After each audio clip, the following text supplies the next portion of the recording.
बिस्मिल्लाहिर्रहमानिर्रहीम। अस्सलामुअलैकुम वरहमतुल्लाहि वबरकातुहू।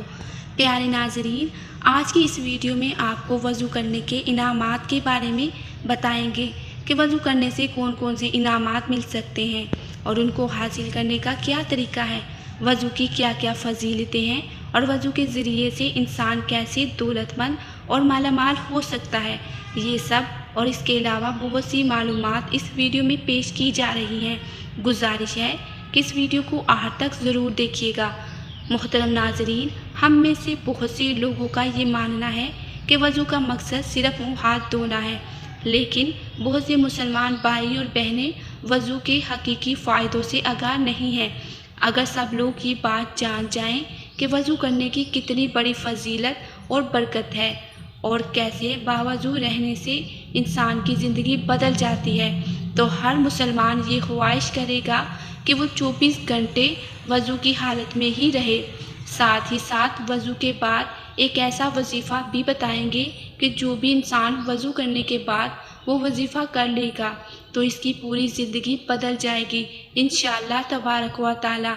मोहतरम नाजरीन, वज़ू करने के बाद सिर्फ ये एक वजीफ़ा कर लें तो इससे आपकी तमाम दिली हाजतें पूरी हो जाएंगी। दुनिया में हर एक मुसलमान वज़ू तो करता ही है, क्योंकि वज़ू के बगैर कोई नमाज नहीं होती।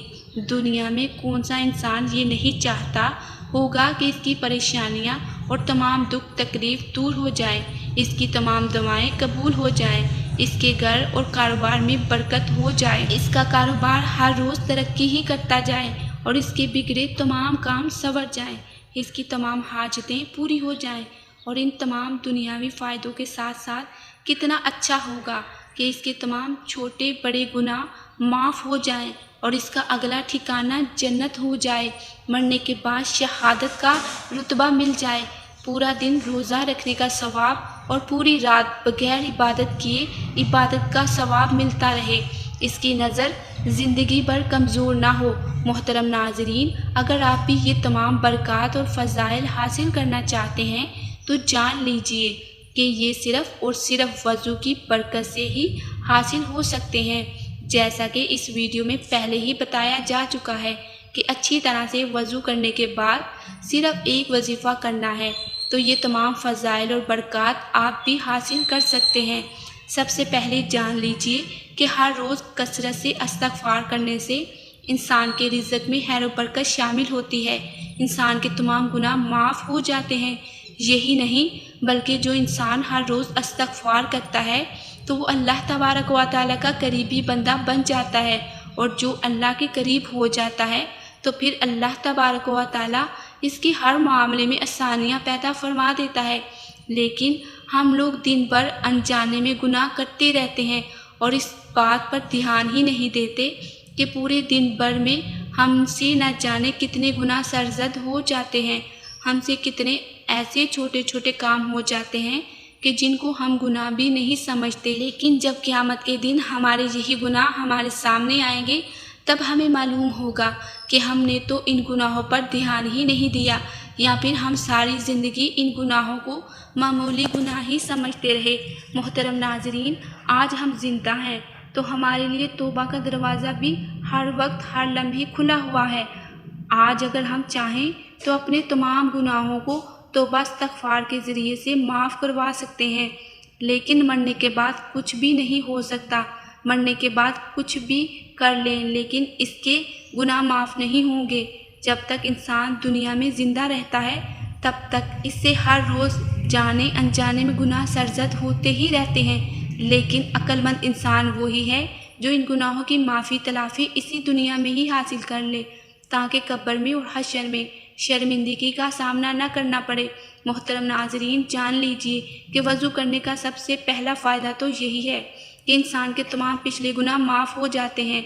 इस सिलसिले में एक हदीस शरीफ का महफूम है कि सर्दियों के दिन थे, हज़रत उस्मान गनी रज़ी अल्लाह तआला अन्हु ने एक रात अपने गुलाम से वज़ू करने के लिए पानी मंगवाया। हज़रत उस्मान गनी रज़ी अल्लाह तआला अन्हु के गुलाम कहते हैं कि मैंने पानी लाकर उनको दे दिया, उन्होंने वज़ू किया और गुलाम ने कहा कि अल्लाह तबारक व तआला आपको कैफियत दे, क्योंकि रात तो बहुत ठंडी है। तो हज़रत उस्मान गनी रज़ी अल्लाह तआला अन्हु ने फरमाया कि मैंने नबी करीम सल्लल्लाहु अलैहि वसल्लम से सुना है कि जो बंदा वज़ू करता है अल्लाह तबारक व तआला इसके अगले और पिछले तमाम गुनाह बख्श देता है। कुरान पाक और हदीस में मौजूद वज़ू के फ़ज़ाइल पढ़ने के बाद वज़ू की अहमियत और इससे हासिल होने वाले अजर व सवाब का बखूबी अंदाज़ा लगाया जा सकता है। और जो शख्स हमेशा बावज़ू रहता है तो अल्लाह तबारक व तआला इसे 7 हसलतों की इज़्ज़त बख्शता है। नंबर 1, फ़रिश्ते इनके साथ रहना पसंद करते हैं। नंबर 2, अमाल लिखने वाले फ़रिश्ते इसका सारा वक्त इबादत में लिखते रहते हैं। नंबर 3, बदन के तमाम हिस्से तस्बीह करते हैं। नंबर 4, जमात में इसकी पहली तकबीर कभी नहीं छूटती। नंबर 5, फ़रिश्ते इसकी हिफाजत करते रहते हैं। नंबर 6, अल्लाह तबारक व तआला जान निकालने के वक्त की मुश्किल को आसान फरमाता है। नंबर 7, जब तक वज़ू में रहे अल्लाह तबारक व तआला की ईमान में रहता है। मज़ीद फ़जीलत ये है कि मरने के बाद शहादत मिलेगी। नबी करीम सल्लल्लाहु अलैहि वसल्लम के पाक फरमान का महफूम है कि बावज़ू रहने की आदत डालो, क्योंकि मुल्कुल मौत जिस बंदे की बावज़ू रूह कब्ज़ करते हैं इसके लिए शहादत लिख दी जाती है। लेकिन अफसोस की बात तो ये है कि आज के मुसलमान को पाक साफ़ रहने भी मुनासिब नहीं हो पा रहा। अगर गुस्ल ही अच्छी तरह से नहीं किया तो फिर पाकी ही नहीं है, और जब पाकी नहीं है तो फिर वज़ू क्या करेंगे, और जब वज़ू ही नहीं करेंगे तो भला नमाज क्या पढ़ेंगे। क्या आपने कभी ये भी सोचा है कि अगर नापाकी की हालत में मौत आ गई तो अल्लाह तबारक व तआला को क्या मुँह दिखाएंगे, क्योंकि मौत का कुछ पता नहीं है। कुरान पाक की सूरत माइदा में इरशाद है, ऐ ईमान वालो, जब तुम्हारा नमाज के लिए खड़े होने का इरादा हो तो वज़ू के लिए अपने चेहरे को और अपने हाथों को कोहनियों समेत धो लो, और अपने सरों का मसा करो, और अपने पाँव भी टहनों समेत धो लो। और अगर तुम हालत जनाबत में हो तो नहाकर खूब पाक हो जाओ। और अगर तुम में से कोई बीमार या सफ़र में हो तो तुमसे कोई रफ़ा हाजत से फारिग होकर आए, या तुमने औरतों से कुर्बत की हो, फिर तुम पानी ना पाओ तो पाक मिट्टी से तयम्मुम कर लिया करो। बस ये है कि इस पाक मिट्टी से अपने चेहरों, अपने पूरे हाथों का मसा कर लो। अल्लाह नहीं चाहता कि वो तुम्हारे ऊपर किसी किस्म की सख्ती करे, लेकिन वो ये चाहता है कि तुम्हें पाक कर दे और तुम पर अपनी नेमत पूरी कर दे, ताकि तुम शुक्रगुजार बन जाओ।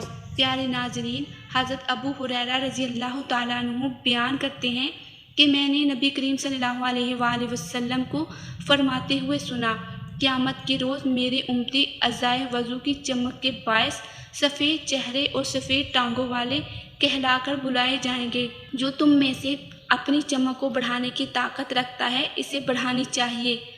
और दूसरी रवायत में है, हज़रत अबू अमामा रज़ियल्लाहु ताला अन्हु बयान करते हैं कि मैंने हजूर नबी करीम सल्लल्लाहु अलैहि वसल्लम को फरमाते हुए सुना, जिस शख्स ने मुकम्मल वज़ू किया, अपने हाथों और चेहरे को धोया, सर और कानों का मसा किया, फिर फ़र्ज़ नमाज अदा की, इस दिन के वो तमाम गुनाह माफ़ कर दिए जाते हैं जो इसके पाँव ने चलकर, हाथों ने पकड़कर, कानों ने सुनकर या आँखों ने देखकर किए, और इसके दिल ने बुरे इरादे किए। रावी कहते हैं कि खुदा की कसम, मैंने हजूर नबी करीम सल्लल्लाहु अलैहि वसल्लम से इतना कुछ सुना है कि इसे शुमार नहीं कर सकता। इसी तरह से हदीस मुबारका है कि जो शख्स अच्छी तरह से वज़ू करे और फिर ये कहे, मैं गवाही देता हूँ कि अल्लाह के सिवा कोई माबूद नहीं, और हज़रत मोहम्मद सल्लल्लाहु अलैहि वसल्लम अल्लाह के खास मुकर्रब बंदे और रसूल हैं, इसके लिए जन्नत के 8 दरवाज़े खोल दिए जाते हैं कि जिस दरवाज़े से चाहे जन्नत में दाखिल हो जाए। इमाम मुस्लिम हज़रत अबू इमामा बहली रज़ियल्लाहु ताला अन्हु से रवायत है कि नबी करीम सल्लल्लाहु अलैहि वसल्लम ने इरशाद फरमाया कि जो शख्स बावज़ू होकर अपने बिस्तर पर लेटे और नींद आने तक ज़िक्र इलाही में मशगूल रहे और रात की जिस घड़ी में अल्लाह ताला से दुनिया और आखिरत की भलाई मांगे, अल्लाह ताला इसे अता फरमाएगा। मोहतरम नाज़रीन, अगर आप चाहते हैं कि आपको पूरी रात इबादत का सवाब बग़ैर इबादत के ही मिलता रहे तो हमेशा रात को वज़ू करके सोएं। और ये भी कहा जाता है कि जो शख्स वज़ू करने के बाद आसमान की जानब देखकर सूरत कदर पढ़ लिया करे तो कभी इसकी नज़र कमज़ोर नहीं होगी। नबी करीम सल्लल्लाहु अलैहि वसल्लम का फरमान है कि जन्नत की कुंजी नमाज है और नमाज की कुंजी तहारत यानी वज़ू है। प्यारे नाज़रीन, अब वज़ू के दुनियावी फ़ायदे भी जान लीजिए। नंबर 1, वज़ू जिस्म से तमाम बैक्टीरिया को हटा देता है। नंबर 2, वज़ू ब्लड प्रेशर को कंट्रोल में रखता है। नंबर 3, वज़ू हमारे जिस्म को हर वक्त तरोताज़ा रखता है। नंबर 4, हाथ, मुंह, पैर और आँखों को सोने से पहले ठंडे पानी से धोने के बारे में आज के जदीद एक्सपर्ट भी बताते हैं।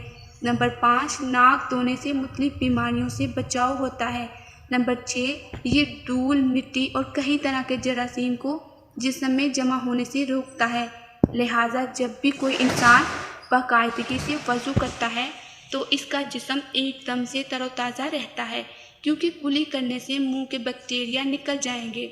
इसी तरह हमारे बदन पर बहुत से बैक्टीरिया मौजूद होते हैं जिनको वज़ू की वजह से दूर किया जाता है। प्यारे नाज़रीन, अब आप वो अमल भी जान लीजिए जो हम आपको वज़ू करने के बाद बताने वाले थे। लिहाजा वज़ू करने के बाद जो भी अमल करेगा तो इंशाअल्लाह इसकी तकदीर बदल जाएगी। इस अमल का तरीक़ेकार ये है कि वज़ू के दौरान फ़ज़ूल दुनियावी बातें करना बिल्कुल मना है। मना ही नहीं बल्कि मकरूह है। सबसे पहले आपने वज़ू करना है, इसके बाद आप चलते फिरते भी इस अमल को कर सकते हैं। अगर आप वज़ू करके नमाज के लिए जा रहे हैं या रात के वक्त सोने से पहले वज़ू करके अपने बिस्तर पर जाते हैं तो बैठकर तब भी आप इस वजीफ़े को कर सकते हैं। सबसे पहले अव्वल आहर 3 मरतबा दुरूद पाक पढ़ें। दुरूद इब्राहीमी सबसे बेहतर है। इसके बाद या हय्यू या क़य्यूम 41 मरतबा पढ़ें। इसके बाद फिर से आहर में 3 मरतबा दुरूद पाक पढ़ लें। मोहतरम नाज़रीन, वज़ू करने के बाद आप इस अमल को ज़रूर करें और इसके बाद अल्लाह से दुआ मांगे। इंशाअल्लाह ताला जो भी दुआ मांगेगा यकीन जानिए इसकी दुआ रद्द नहीं होगी। आप इस अमल को 1 मरतबा ज़रूर शुरू कीजिएगा। अल्लाह ताला से दुआ है अल्लाह ताला हमें दुनिया और आखिरत की भलाइयाँ नसीब फरमाएँ। आमीन। कमेंट्स बॉक्स में आमीन एक दफ़ा ज़रूर टाइप कीजिएगा। जज़ाकल्लाह।